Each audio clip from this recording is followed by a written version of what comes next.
विषय आप लोग देख सकते हैं, स्टेटस पे वो डाला हुआ है। लॉकडाउन की अवधि को फिर से बढ़ाया गया है, इंक्रीज किया गया है। और आखिर लॉकडाउन क्यों बढ़ाया गया? क्या बिहार की स्थिति वाकई में बेहद भयावह हो चुकी है, या आने वाले दिनों में ये और बद से बदतर होगी या और भयावह होगी? लगातार हम लोगों ने सरकार को सचेत किया है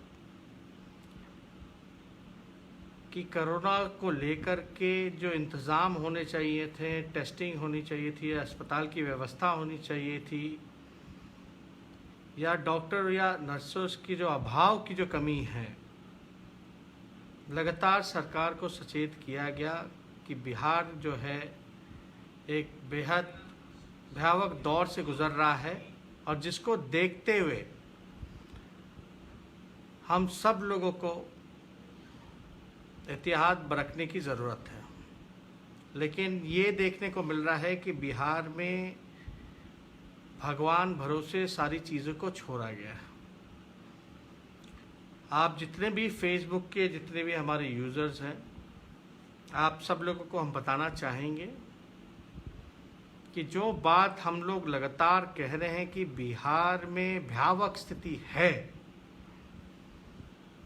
माहौल अच्छा नहीं है, संक्रमण बहुत तेज़ी से जो बढ़ता जा रहा है,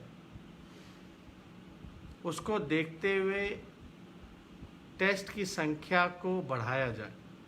प्रतिदिन कम से कम जो है 30,000 टेस्ट होना चाहिए। और अस्पतालों की ये स्थिति है कि लाशों का ढेर लगा है, कोई उसको उठाने वाला नहीं है, पूछने वाला नहीं है। कुछ दिन पहले हमने ट्वीट किया था, एक वीडियो डाला था, एकमात्र डेडिकेटेड अस्पताल जो NMCH है कोविड-19 को लेके, वहाँ जो कोरोना पॉजिटिव जो पेशेंट थे, उनके बेटे ने एक वीडियो बनाई थी जिसमें ये दिखाया गया था कि वहाँ ना डॉक्टर है, ना नर्स है, ना कोई पूछने वाला है, कोई व्यवस्था नहीं है। वो बेटा खुद ही ऑक्सीजन जो है वो चेंज कर रहा था। दुख की बात ये है कि आज जो है उनके पिता की देहांत हो गई, मृत्यु हो गई। तो बदहाल हमारा बिहार, बदहाल चिकित्सा व्यवस्था। पूरे बिहार में अगर आप देखिएगा तो ये मुख्यमंत्री आवास से लेकर के समेत लगभग 85 लोगों को हुआ है मुख्यमंत्री आवास में। डिप्टी CM कार्यालय जो है वहाँ भी लोग पॉजिटिव पाए गए हैं, सील कर दिया गया है। पूरा सचिवालय, मुख्य सचिव का कार्यालय और खुद होम सेक्रेटरी भी कोरोना पॉजिटिव पाए गए हैं। कई जगहों के DM, SP इससे संक्रमित हो गए हैं। कई मंत्री, विधायक तक जो हैं वो कोरोना पॉजिटिव पाए गए हैं। हम को लोगों की जान की चिंता है, परवाह है। हम चाहते हैं कि हमारा बिहार सुरक्षित रहे, हमारे बिहार के लोग सुरक्षित रहें। लेकिन सरकार को चिंता लोगों की जान की नहीं है, बल्कि अपनी कुर्सी की है। हम बार बार कहते रहे हैं, अगर कोरोना डिज़ास्टर नहीं है, अगर किसी पे जान पे खतरा नहीं है कोरोना का, तो आप जो है चुनाव परंपरागत तरीके से चुनाव कराइए। अगर आपको लगता है कि कोरोना वाकई में डिज़ास्टर है, लोगों का जान का नुकसान हो सकता है, तो चुनाव को आप टाल सकते हैं। मैं आपके पास ये चिट्ठी home department government of India का है। Home department government of India का उनका एक ऑर्डर निकला है लॉकडाउन को देखते हुए। उसमें government of India, home ministry खुद मानती है। मैं आप लोगों को ये चिट्ठी है जो मैं आप लोगों को पढ़ के सुनाना चाहूँगा। There is an alarming surge in COVID-19 positive cases in state of Bihar in last 3 weeks, wherein positivity rate has also been considerably high. मैं फिर से आप लोगों के बीच ये दोहराऊंगा।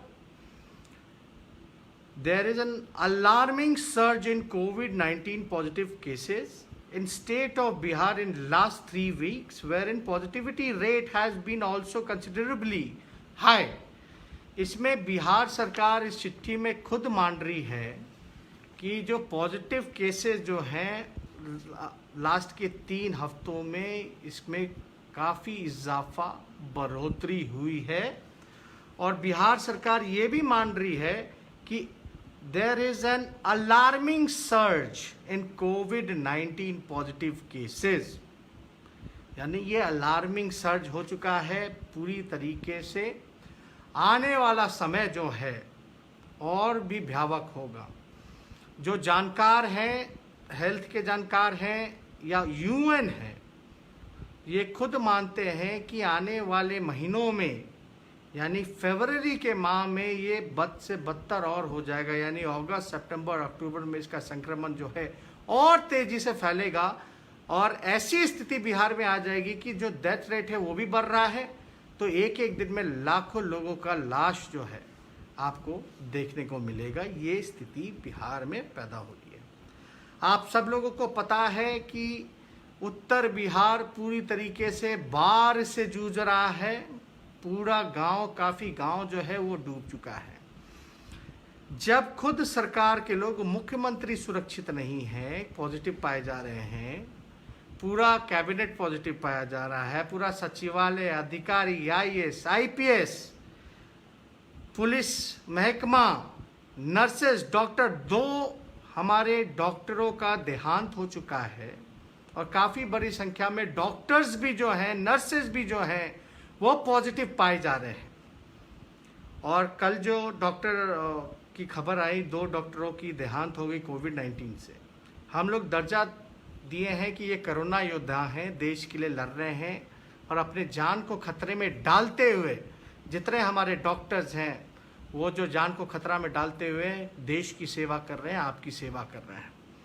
उन डॉक्टरों को हम सलाम करते हैं, और उन जो डॉक्टरों की देहांत हुई है उनके परिजनों के लिए हमारी संवेदनाएं हैं।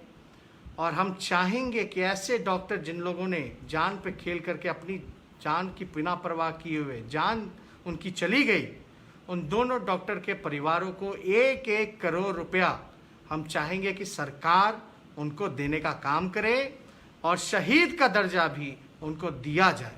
ये हमारी सरकार से मांग रहेगी, क्योंकि डॉक्टर जो है वही भगवान का रूप है।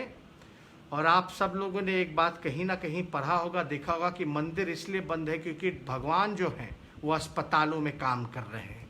तो ये भगवान का दर्जा मिला है डॉक्टरों को, और जब डॉक्टर अपनी जान की बिना परवाह किए हुए जब आप लोगों की सेवा में लगे हैं, तो यहाँ ये स्थिति है।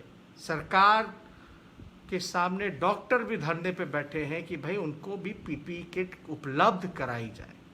आप सब लोगों ने देखा कि लाशों का ढेर जो है वो लगा पड़ा है। अभी बैंक कोई दवा लेने गया केमिस्ट के बाहर, तो वहीं वो कोरोना पॉजिटिव पाया गया, वहीं उनकी मृत्यु हो गई।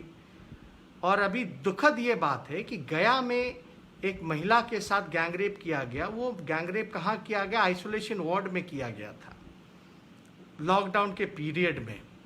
और दुख की बात यह है कि अभी हमको सूचना मिल रही है कि पटना के पीएमसीएच में एक महिला के साथ जो कोविड-19 के पेशेंट थी, उसके साथ जो है बलात्कार किया गया पटना के पीएमसीएच में, जिसका हम पूरी तरीके से निंदा करते हैं, और दोषी को कड़ी से कड़ी सज़ा मिली जाए। लेकिन ये स्थिति आप समझ सकते हैं, जो पीएमसीएच पटना का ही नहीं बल्कि पूरे बिहार का सबसे बड़ा अस्पताल है, वहाँ अगर ऐसी घटनाएं हो रही हैं तो कितनी निराशाजनक ये बात है। कितना हम बिहारी होने के नाते शर्मिंदगी महसूस करते हैं कि ऐसी घटनाएं, जो नीतीश जी कहते हैं कि यहाँ सुशासन का राज है, लॉ ऑर्डर दुरुस्त है, वहाँ पॉजिटिव पेशेंट्स के साथ अस्पताल में, सरकारी अस्पताल में रेप कर दिया जाता है। ये घटना बेहद ही निंदनीय है, और सरकार को इसका जवाब देना चाहिए। देखिए, हमको चुनाव की चिंता नहीं, हम लोगों को सत्ता का भूख नहीं, बल्कि हमको आप लोगों का दुख दर्द को मिटाने के लिए जो आवाज़ उठाना पड़े वो हम उठा रहे हैं। हम आप लोगों के साथ हैं, खड़े हैं, हमारी पूरी पार्टी खड़ी है। हम चाहते हैं कि लोगों का जान बचे, क्योंकि जान है तो जहां है। आप सब लोग जानते हैं ये लोग लाशों के ढेर पे चुनाव कराना चाहते हैं, और हमारी इलेक्शन कमीशन से भी मांग है कि भाई अगर कोविड-19 अगर खतरा नहीं है तो आप परंपरागत तरीके से कराइए, नहीं तो थोड़ा आप जो है उसमें विलंब कीजिए, थोड़ा देरी से भी हो तो कोई बात नहीं, लोगों की जान बचनी चाहिए। क्योंकि लोकतंत्र में अगर लोक ही नहीं रहेगा तो तंत्र का कोई मतलब नहीं रहेगा। इसलिए हम लोगों की मांग है कि सब लोग सुरक्षित रहें, ज़्यादा से ज़्यादा लोग बूथ पे जाएं, लेकिन ये तब हो पाएगा जब हम सब लोग मिल करके कोरोना से लड़ेंगे। लेकिन सरकार जो है, नीतीश कुमार जी या बीजेपी के लोग लगातार जो है आप देखते होंगे वर्चुअल रैली कर रहे हैं, चुनाव की तैयारी कर रहे हैं, और बिहार के लोग मर रहे हैं कोविड-19 से या बाढ़ के चलते। पूरी तरीके से अफरा तफरी मची हुई है, माहौल जो है वो ठीक नहीं है। ये वर्चुअल रैली करते रहे, लेकिन काम जो है ये वल्चर वाला कर रहे हैं। इसलिए आप सब लोगों से हम प्रार्थना करेंगे कि आप सब लोग अपना ख्याल रखिए। बिहार में सब कुछ भगवान भरोसे है। मास्क, हैंड सैनिटाइज़र का बार बार आप लोग इस्तेमाल कीजिए, और कोविड-19 से हम सब लोगों को लड़ना है। लेकिन विपक्ष के लोग जो हैं बार बार तेजस्वी को गाली देते हैं, सत्ता में बैठे हुए लोग वो कह रहे हैं कि हम चुनाव से भाग रहे हैं। हम चुनाव से भागने वाले नहीं हैं, आप सब लोगों को पता है ये बात। चुनाव आज नहीं तो कल होगा, लेकिन चुनाव में लोग जो है सुरक्षित रहें। जनता दल यूनाइटेड कहती है कि एक चरण में चुनाव होना चाहिए, एक चरण में चुनाव होना चाहिए। अभी मैं पूछना चाहता हूँ, लॉकडाउन किस लिए किया गया है? पूरा मुख्यमंत्री क्वारंटाइन हो रखे हैं, पूरा सचिवालय क्वारंटाइन हो रखा है, पूरा मंत्रालय क्वारंटाइन हो रखा है, सारे अधिकारी क्वारंटाइन हो रखे हैं, कहीं सुनवाई नहीं है, लाशों को उठाया नहीं जा रहा है।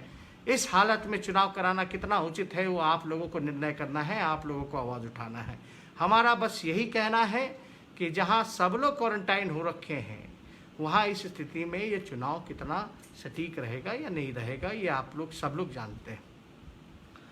अब जहां विपक्ष सत्ता में बैठे लोग कहते हैं, हमको गाली दे रहे हैं कि भाग रहे हैं, अरे भाई चुनाव कल नहीं तो आज होना ही है, उससे हम कहाँ भाग सकते हैं। लेकिन हमको जान की परवाह है, लोगों की चिंता है। लेकिन सरकार के लोगों को आखिर इतनी हड़बड़ी क्यों है, इतनी भगदड़ क्यों मची हुई है, ये हम पूछना चाहते हैं। कितना आनन फानन में ये लोग चुनाव क्यों चाहते हैं, बल्कि पूरा बिहार की चिकित्सा व्यवस्था चौपट हो चुकी है। ये मेरा कहना नहीं है, बल्कि यूनिसेफ का कहना है, नीति आयोग का कहना है, NHRM का कहना है। तो ये सारे आंकड़े जब हैं तो हम सब लोगों को पहली प्राथमिकता बनती है कि आखिर चुनाव कौन कराएगा, जो लोग संक्रमित है। JDU कहती है कि एक फेज में चुनाव कराएगी।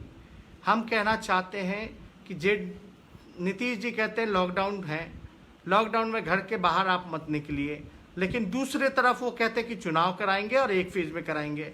आपको पता है बिहार की आबादी 12 से 13 करोड़ लोगों की है। 12 से 13 करोड़ में लगभग जो है 7 करोड़ वोटर्स हैं। 7 करोड़ वोटर्स का अगर एक फेज में अगर टर्नआउट अगर 50% भी लेते हैं तो 3.5 करोड़ वोटर्स जो है वो घर से बाहर निकलेंगे। 50 लाख और ले लीजिए सुरक्षाकर्मी, कर्मचारी, पदाधिकारी, अधिकारी, यानी 4 करोड़ लोग अगर जिस दिन घर से बाहर निकलेंगे तो क्या स्थिति होगी वो आप सब लोग जानते हैं। तो इसलिए हम लोग बार बार कहते रहे हैं कि ये दोहरी नीति नहीं चलेगी। हम लोगों को जनता की चिंता है, इनको कुर्सी की चिंता है। तो एक तरफ लॉकडाउन कराते हो और दूसरी तरफ कहते हो कि 4 करोड़ लोग जो हैं वो सड़कों पे आएंगे, वोट डालेंगे। ये कितना उचित है ये आप लोगों को निर्णय करना है। दूसरी बात हम ये कहना चाहते हैं, अभी अमेंडमेंट हुआ कि 65% के लोग जो उम्र के जो लोग हैं उनके यहाँ बैलेट पे उनके घर जो है भेज करके वोटिंग कराई जाएगी। लेकिन आप सब लोग जानते हैं ये अमेंडमेंट किस आधार पे हुआ। गजट में अमेंडमेंट हुआ डिज़ास्टर को लेकर के, यानी सरकार के लोग ही मान रहे हैं कि बिहार में डिज़ास्टर है। और ये चिट्ठी भी हमने आपको दिखाई है कि बिहार में पूरी तरीके से अलार्मिंग जो है स्टेज आ चुका है, जो उचित नहीं होगा। लेकिन हम लोग चाहते हैं कि चुनाव के आड़ में, ये कोरोना के आड़ में ये लोग जो है फेयर इलेक्शन नहीं कराएंगे। 65 के उम्र वाले चुनाव लड़ सकते हैं, चुनाव में प्रचार कर सकते हैं, लेकिन वोट देने बूथ पे नहीं जा सकते हैं। ये कितना उचित होगा, ये आप सब लोगों को विचार करना है। और क्या सिस्टम होगा, बूथ पे जाए या बूथ पे ना जाए, घर बैठ कर के दे, लेकिन वोट जो डब्बा लेकर के जो घर घर घूमेगा 65 साल की उम्र के ऊपर वालों के लिए, तो वो अलग अलग घर घूमेगा, ऐसे ही संक्रमण जो है वो बढ़ेगा। तो ये कहीं से भी उचित नहीं है। और इसमें अगर थोड़ी देरी भी हो जाए तो हम लोगों को इंतज़ार करना चाहिए, ताकि स्थिति या परिस्थिति जो है बेहतर हो सके, जहां एक एक जान की कीमत है, एक एक जान की कीमत है। आज मुख्यमंत्री की जान पे कीमत आफत आई तो अस्पताल में तब्दील कर दिया गया मुख्यमंत्री के आवास को। मेरा इतना ही कहना है कि मुख्यमंत्री की भी जितनी जान की कीमत, उतनी आम नागरिक की भी, गरीबों की भी जान की कीमत है। और एक एक जान को बचाना ये हम लोगों की नैतिक जिम्मेवारी है। इसलिए लाशों के ढेर पे हम लोग चुनाव एकदम नहीं चाहेंगे। मैं अंतिम व्यक्ति होऊंगा जो लाशों के ढेर पे चुनाव अगर होगा तो उसमें रहूंगा। लेकिन आप सब लोग फेसबुक के माध्यम से, सोशल मीडिया के माध्यम से आप जो है इन सारी चीज़ों को, सरकार को आप लोग सचेत कर सकते हैं, लिख सकते हैं। इलेक्शन कमीशन को भी आप लोग जो है अपनी आवाज़ को उठा करके बुलंद कर सकते हैं। क्योंकि मेरा मानना है कि लोकतंत्र में, लोकतंत्र के पर्व में ज़्यादा से ज़्यादा लोग जो है शामिल हों। इस डर के माहौल में, इस मौत के डर से कितने लोग घर से बाहर निकलेंगे। अगर वोटिंग भी होती है तो मात्र 20 से 30% लोग ही घर से बाहर निकल पे आएंगे, वरना शायद वो भी उतनी भी संख्या ना हो पाए। तो चुनाव कितना उचित होगा, ये आप लोगों को निर्णय लेना है। हम तो चाहते हैं सुरक्षा सबों को हो, सबकी जान बचे, सेफ रहें, सिक्योर रहें और फेयर इलेक्शन हो, ये हम लोग चाहते हैं। लेकिन अभी जो माहौल जो है बिहार में देखने को मिल रहा है, उत्तर बिहार पूरी तरीके से बाढ़ से जूझ गया। ये प्रशासन के लोग चुनाव कराएंगे या कोरोना से लोगों की जान बचाएंगे या बाढ़ से लोगों की जान बचाएंगे, ये सरकार को, इलेक्शन कमीशन को तय करना है। सरकार में बैठे लोग नहीं चाहते हैं कि चुनाव टले, क्योंकि हो सकता है इनको डर सता रहा हो कि सत्ता चली जाएगी और राष्ट्रपति शासन में चुनाव ना हो जाए। तो हम लोग फिर से देखिए, उनको अपनी ही चिंता पड़ी हुई है, अपनी ही कुर्सी की चिंता पड़ी है। फिर लोगों का चाहे जान जाए या लोग मरें, बेघर हों, इससे उनको कोई परवाह नहीं। उनको बस अपनी चिंता की उनकी सत्ता ना निकल जाए, उनकी कुर्सी जो है वो ना निकल जाए। इसलिए मेरा एक कर्तव्य था आप लोगों के बीच आकर के इन सारी चीज़ों का, बातों को रखने का। और आप अंदाज़ा लगाइए कि उस बच्ची के साथ जो है बलात्कार होता है PMCH में, जो कोविड-19 पॉजिटिव है, और होता भी कहाँ है, सरकारी अस्पताल में, जो बिहार का सबसे बड़ा अस्पताल है PMCH में ये घटना होता है। आप समझ सकते हैं बिहार में जंगल राज नहीं बल्कि राक्षस राज कायम हो चुका है। मैं पूछना चाहता हूँ, टेस्टिंग क्यों नहीं बढ़ाई जा रही है? पूरी तरीके से आपदा विभाग से लेकर के हर जगह जो है भ्रष्टाचार का खेल हो रहा है। आखिर पैसा गया कहाँ? क्यों नहीं लोगों को सुविधाएं मिल रही हैं? क्यों नहीं वेंटिलेटर की व्यवस्था हो रही है? क्यों नहीं और डेडिकेटेड अस्पताल कोविड-19 की बढ़ाई जा रही है? संख्या में क्यों नहीं वृद्धि की जा रही है? खाली रिक्त पद जो नर्सों की है वो क्यों नहीं भरी जा रही है? डॉक्टर की कमी क्यों है? यह पैसा का कहाँ बंटर बाट हो रहा है? ये सवाल पूछना बेहद जायज़ है। और सरकार के लोग कहीं नहीं नजर आ रहे हैं, इस मुद्दे पे नहीं बोल रहे हैं। सिर्फ बोल रहे हैं तो तेजस्वी को गाली देने का काम कर रहे हैं, कोसने का काम कर रहे हैं। लेकिन आप लोगों का आशीर्वाद, आप लोगों का समर्थन हमारे साथ है। इनसे हम लोग डरने वाले नहीं, बल्कि जो जनता की आवाज़ है उसको बुलंद रखने का काम करेंगे। इसलिए आप सभी लोगों को हम दिल से धन्यवाद देते हैं। और इस मुहिम में आप लोग जो हैं, जो बातें हम कर रहे हैं, जहां लोगों की जान की बात है, उसमें आप लोग सब लोगों को जो है, चाहे सोशल मीडिया के माध्यम से अपनी आवाज़ को और मजबूत करने का काम करें। बहुत बहुत धन्यवाद। जय हिंद, जय बिहार।